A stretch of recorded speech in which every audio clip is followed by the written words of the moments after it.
Como decíamos ayer, profesor Bustillo, durante unas 3 semanas el Vaticano nos tuvo de sobresalto en sobresalto con motivo de renuncia papal, elección del nuevo papa y todo lo que ha pasado. Y ahora el sobresalto continúa, pero esta vez por cuenta de Corea, el otro extremo del mundo. ¿Dónde queda Corea, profesor? Eso creo que es en el extremo asiático. En el extremo asiático, entre Japón y China, exactamente. Y entonces esa ubicación ya le da su conformación a un país milenario como todo lo que ocurre en Oriente. Pues imagínense que es casi que mitológico el origen de Corea. Se habla de que por allá, en los tiempos inmemoriales, descendió del cielo Wanun, un hombre que vino del cielo y se encontró en la tierra con un oso y un tigre. Y ese par de animalitos querían volverse humanos también. Pero solo el oso se pudo convertir en humano, se volvió mujer. Y Wanun se casó con ella y de ahí salió un hijo que es el primer emperador de Corea. Eso es en el año 2233, milenario. Y así arranca la historia de Corea, que tiene una influencia hoy en día, como la tuvo desde antes del budismo, el taoísmo, el confucianismo. Y en Corea del Sur, algo de cristianismo en este momento. Sí, señor. Del oriente viene la luz, recuerde usted. Del oriente viene la luz.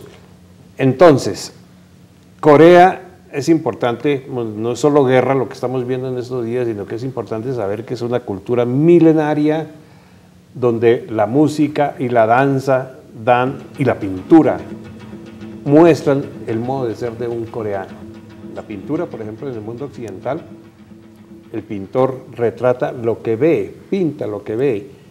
El coreano pinta lo que siente para que el espectador entienda lo que él piensa. Eso es Corea en términos generales. Pero ahora resulta que, por cuenta de un muchachito que apareció por ahí, de la familia de los Kim Il-sung, entonces, está poniéndonos en aprietos al mundo occidental con amenazas de guerra. ¿Por qué nos interesa nosotros saber algo de guerra de Corea? Bueno, porque ya en alguna oportunidad el famoso Batallón Colombia número 1 estuvo por esas latitudes, doctor.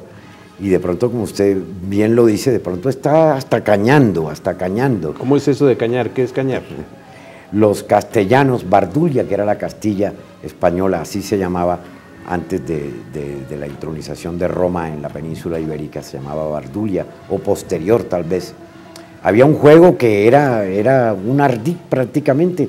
Los caballeros iban a un torneo que era un engaño, armados de varas de caña hueca, y no se hacían daño definitivamente, no se hacían daño, pero cañaban con eso, con la caña en ristre, en fin. En política tiene mucho que ver esto y mucha influencia la cuestión de la caña, doctor. Entonces, pues ojalá sea que este nuevo dirigente coreano del norte esté cañando y nada más. Pero es una cosa bien rara. En el siglo XX y mucho menos en el siglo XXI, eso ya no existen las dinastías, pero allí sí. ¿Este señor de dónde viene? Este muchacho. Sería algo así como el nieto de Kim Il-sung, que fue el padre ideológico de Corea. Recuerde usted, de Corea del Norte, la Corea de la dictadura democrática, etcétera, con el concepto de dictadura democrática que entronizó en la ciencia política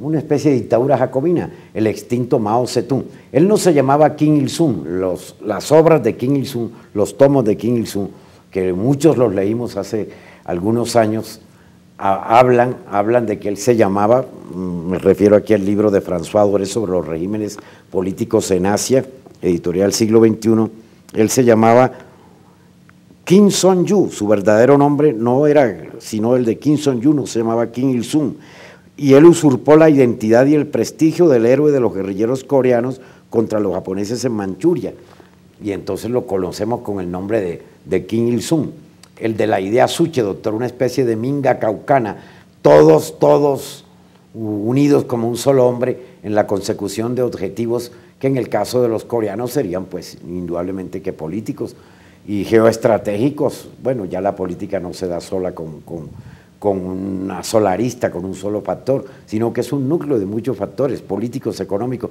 De pronto algún analista dijo que esta caña, si Para el mundo sería extraordinario que fuera caña, pero que no se llegara al punto, como dice un analista, del no retorno, porque entonces Estados Unidos tendría que salir en ayuda de Corea del Sur, y eso sería el Ragnarok, el acabose, el apocalipsis ahora, de que hablaba el cineasta Coppola, doctor. Me parece a mí que nos tocaría entonces poner en contexto por qué guerra allá. Y recordemos en ese sentido que Japón, que era el imperio de Oriente, incluso acordémonos que invadió a China y le cascó a China, y Japón en 1910 invadió a Corea. Entonces, ¿qué ocurre? En la Segunda Guerra Mundial, finalizando ya en agosto de 1945, Japón perdió la guerra. Después de 2 bombardeos atómicos, se rindió Japón y vino el reparto entre Rusia y los Estados Unidos. Entonces, Corea, que estaba en poder de Japón, le quedó la mitad hacia el norte para Rusia y la mitad hacia abajo para Estados Unidos. Hacia el norte y hacia abajo, ¿de qué? Del paralelo 38, que eso fue lo que se puso como frontera. Ese paralelo, más o menos esa frontera, más o menos de 4 kilómetros de anchura, no puede ser usado por ninguno. Pero ahora no.